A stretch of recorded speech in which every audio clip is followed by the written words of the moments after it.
Good morning, students. Let us start our prose class. So, we were reading the short story of Jack London to build a fire. So, possibly we will complete the text today. Before I start today's part, I want each one of you to keep your books ready with you so that you all can follow each line minutely. So before I start today's part, I just want to recapitulate the part we have covered so far. So we have come to know that the man was too desperately trying to sustain within that condition, that the worst condition of the weather, and he was so desperate. It was his he was unable to think the consequence of his own action. All right, and he didn't bother. He ignored all sorts of indications that he cannot overcome the harsh situation of that particular weather, but he did not bother to he did not bother to follow them. All right, now it was a condition when he tried, means his painful attempt to build the fire for the second time, it was also ruined, and the man only one scope he found, that is he wanted to kill his only one and only companion. All right, and in order to kill that dog, he tried his level best, but there also he failed. So this is the part we have covered so far. Now let's see what happens next. So follow the text. A certain fear of death, dull and oppressive, came to him. This fear quickly became poignant as he realized that it was no longer a mere matter of freezing his fingers and toes or of losing her hands and feet, but that it was a matter of life and death, with the chances against him. Now the man becomes apprehensive of death. He understands, he realizes that it is merely a matter of time that he is going to get freezed. He is going to get frozen, rather. His hands, his feet, his toes, everything is going to be frozen completely. That means it has become a matter of life and death to him now. This threw him into a panic, and he returned and ran up the creek bed along the old dim trail.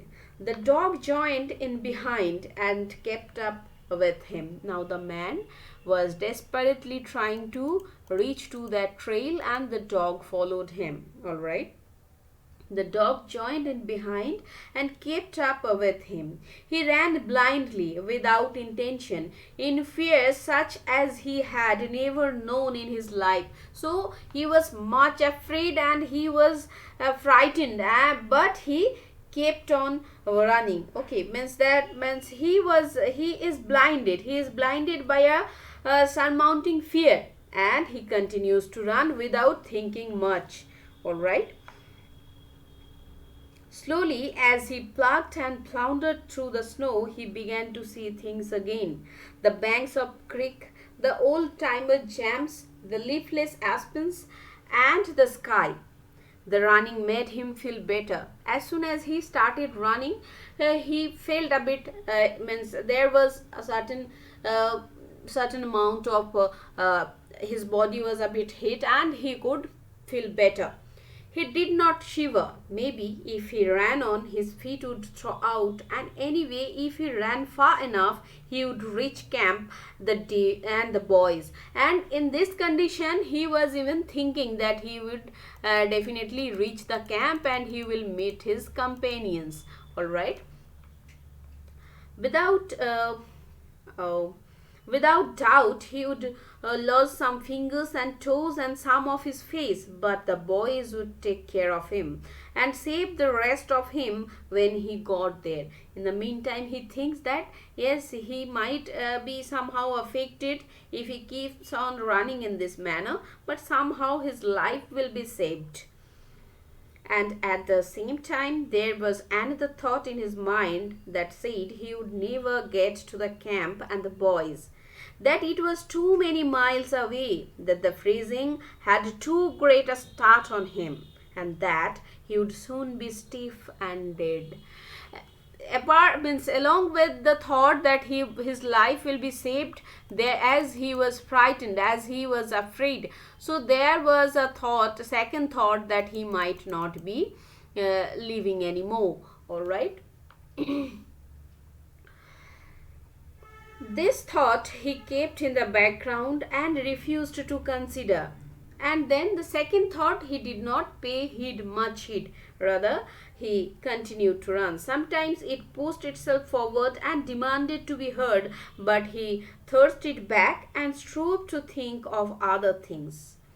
It it struck him as curious that he would run at all on feet so frozen that he could not feel them when they struck the earth and took the weight of his body. And he was much involved in this thought, and sometimes his own steps seemed to him unheard, means not heard. All right. He seemed to himself to skim along above the surface and to have no connection with the earth. And it, as it was excessive cold, and he even couldn't feel while running. It was a sort of numbness that that occupied his, that every sense, each sense. All right, all his senses rather. Somewhere he had once seen a winged Mercury, and he wondered if Mercury felt as he felt when skimming over the earth. All right. His theory of running until he reached camp, and the boys had one flaw in it: he lacked the endurance. Okay, so as he was thinking that he will be reaching there, and that thought somehow, as I told, it kept on prompting, and it lacked endurance, his endurance. Several times he stumbled, and finally he tottered, crumbled up, and fell. When he tried to rise, he failed. In the meantime, he fell down, and he means, even if you keep on running, that also needs your strength. It also, you need to have strength. So he lacked that strength, and he couldn't. He stumbled several times, and finally he totters and falls. Okay. He must sit and rest, he decided, and next time he would merely walk and keep on going. Now finally he thinks that yes, he needs to sit for a while, and he need to regain his breath. And he is, in this manner, he gets more panicked, and he is afraid more. He noted that he was yes, as he sat and regained his breath, he noted that he was feeling quite warm and comfortable. He was not shivering, and it even seemed that a warm glow had come to his chest and trunk. And yet, when he touched his nose or cheeks, there was no sensation. Running would not thaw them out, nor would it thaw out his hands and feet. Then the thought came to him that the frozen portions of his body must be extending. He tried to keep this thought down, to forget it, to think of something else. He was aware of the panicky feeling that it caused, and he was afraid of the panic. So as I told, that the man tried to sit for a while and tried to regain his breath, and in the meantime he pictures his entire body completely frozen, and this particular thing makes him more afraid and panicky. Okay. Then he tried to, okay, this part done, but the thought asserted itself and persisted until it produced a vision of his body totally frozen, as I told. This was too much, and he made another wild run along the trail. As soon as he thought that his entire body is frozen, he once again started running, but this time slowly. Once he slowed down to a walk, but the thought of the freezing extending itself made him run again. And whenever his speed was a bit slow, he kept on thinking that his body is completely going to get frozen. Then his speed increases. All right. At all the time, the dog ran with him at his heels. When he fell down a second time, it curled its tail over its forefeet and sat in front of him, facing him, curiously eager and intent. The dog did not leave the man, it was also running at the same time. The warmth and security of the animal angered him, and he cursed it till it flattened down its ears appeasingly. In the meantime, the man was a bit jealous about that animal, and he cursed it severely. This time the shivering came more quickly upon the man. He was losing in his battle with the frost. It was creeping into his body from all sides. The thought of it drove him on, but he ran no more than 100 feet when he staggered and pitched headlong. So, as I told that there must be, you means the man, he lacked strength and endurance as well. So there must be a limit when up to that much a person can run. So the man crossed that line and he was unable, and his entire body was surrendering to the frost. Thus he somehow was about to surrender. He was about to admit his own defeat. It was his last panic. When he had recovered his breath and control, he sat up and entertained in his mind that the conception of meeting death with dignity. And then the man could understand that he will die. He will die in the wilderness and never reach the camp. This part he understood, and he is not going to be reunited with his friends, with his traveling companions. So the man understood that, but he means he, as you all can understand, that the man somehow he resigns to his fate, but he is not accepting death means in any way. That means he is accepting death. He is accepting the impending death, but with dignity. All right. So the man is going to accept the impending death with dignity.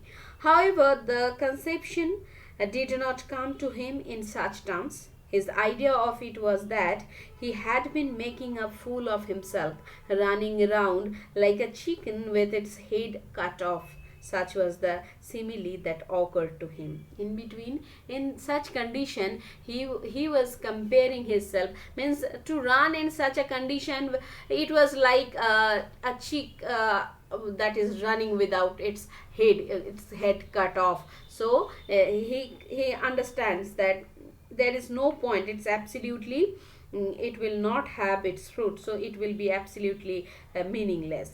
Well, he was bound to freeze anyway, and he might as well take it decently. Now he admits, he surrenders, he realizes that he cannot fight anymore. All right. With this newfound peace of mind came the first glimmering of drowsiness. Now the man feels drowsy. A good idea, he thought, to sleep off to death. It was like taking an anesthetic. Freezing was not so bad as people thought. There were lots worse ways to die.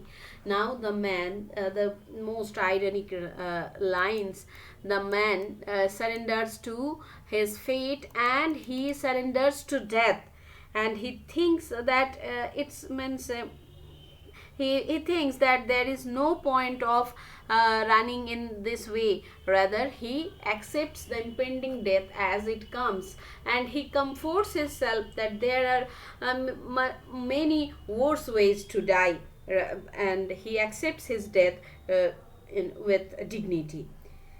He pictured the boys finding his body next day. Suddenly he found himself with them, coming along the trail and looking for himself. And still with them, he came around a turn in the trail and found himself lying in the snow. That means he imagines that the boys, and the next day the boys will discover his frozen body. Okay. He did not belong with himself anymore, for even then he was out of himself, standing with the boys and looking at himself in the snow. And say in this way he thinks that next day all will when the rest of his companions will discover his frozen body, and he thinks that he picturizes this. He Okay, he did not belong to. Okay, this part done. It certainly was cold, was his thought. When he got back to the States, he could tell the folks of what real cold was. He drifted on from this to a vision of the old timer on Sulphur Creek. He could see him quite clearly, warm and comfortable, and smoking a pipe.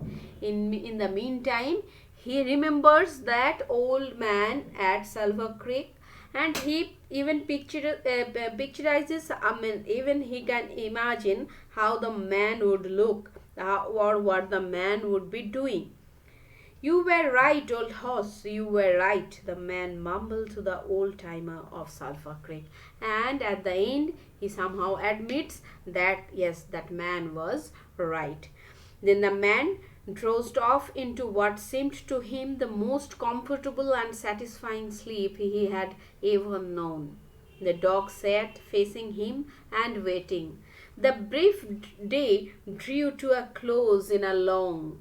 That man, he was dying, and that circumstance, that situation is explained here while the dog was observing everything.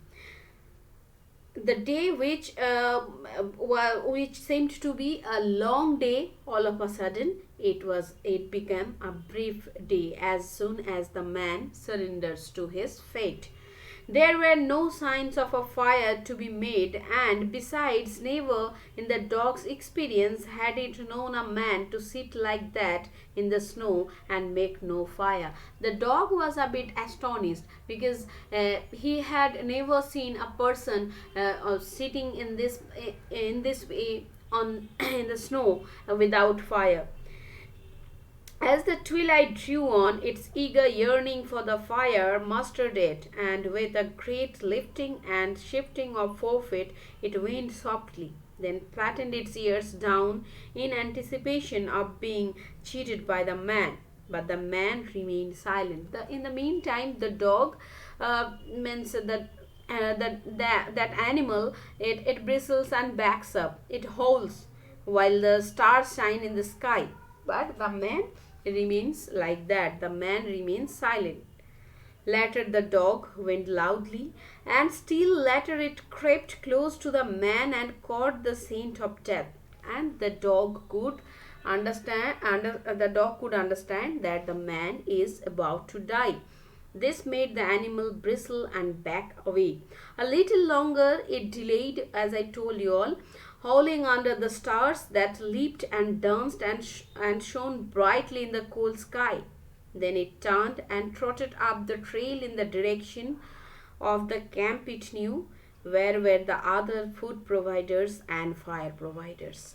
So the man was silent, the man was dead. In the meantime, the dog, it howled loudly, and then it turned towards the trail towards the camp where he thought that he would get certain food and fire over there. So this is the story, all about the story of Jack London to build a fire. So we have completed the text today. At the end we find that the man dies and the dog survives. So this particular thing, it actually indicates the triumph of instinct over rationality. The man was a bit competent, but he was overconfident, and this only caused his death. If we find the other side of the picture, we find that the dog's instinct to see the things next to awaiting far, it overpowers the man's rational judgment, and thus the dog finally proves that he has all sort of qualities that the man lacks. And at the end we find that the dog is alive, but the man, he is dead. So this is all about the story we have come to know.